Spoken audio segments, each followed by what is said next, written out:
చంద్రబాబు నాయుడు గారు చేపట్టిన ప్రజా వ్యతిరేక పాలసీ ఏదైతే ఉందో, మేము తెచ్చిన ప్రభుత్వ మెడికల్ కాలేజీల్ని ప్రైవేటీకరణ చేద్దామని చెప్పి చంద్రబాబు నాయుడు గారు ఏవైతే నిర్ణయం తీసుకున్నారో దానికి పెద్ద ఎత్తున ఈ రోజున మైలవరం నియోజకవర్గంలో మా నాయకులు, మా కార్యకర్తలు అందరూ ఉద్యమ బాట పట్టడం జరిగింది.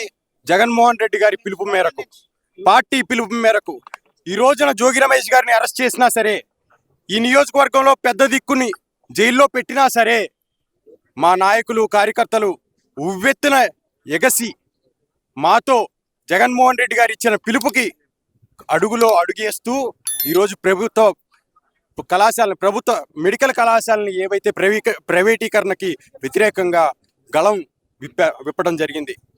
ఈరోజు చంద్రబాబు నాయుడు గారి ప్రభుత్వ వ్యతిరేక విధానాలకి, ప్రజా వ్యతిరేక విధానాలకి ఏ మాత్రం కూడా బెదరకుండా, జైల్లో పెట్టినా సరే బెదరకుండా మా కార్యకర్తలందరూ వెన్ను చూపకుండా అడుగు ముందుకేస్తా ఉన్నారు.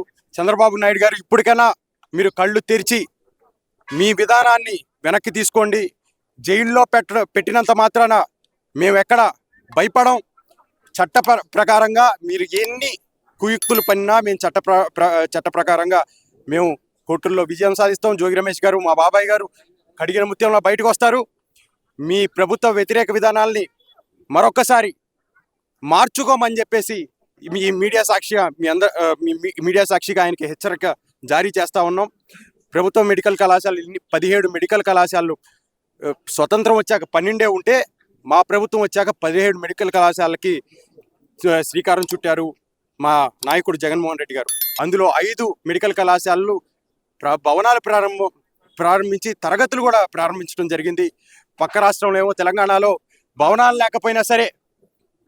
లేకపోయినా సరే అద్దె భవనాల్లో వాళ్ళు NMC నుంచి పర్మిషన్ తెచ్చుకొని తరగతులు నిర్వహించడం జరిగింది.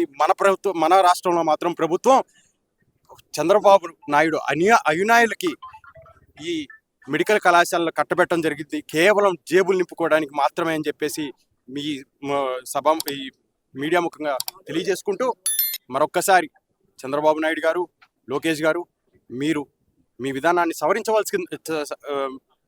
సవరించవలసిందిగా కోరుకుంటూ సెలవు తీసుకుంటారు.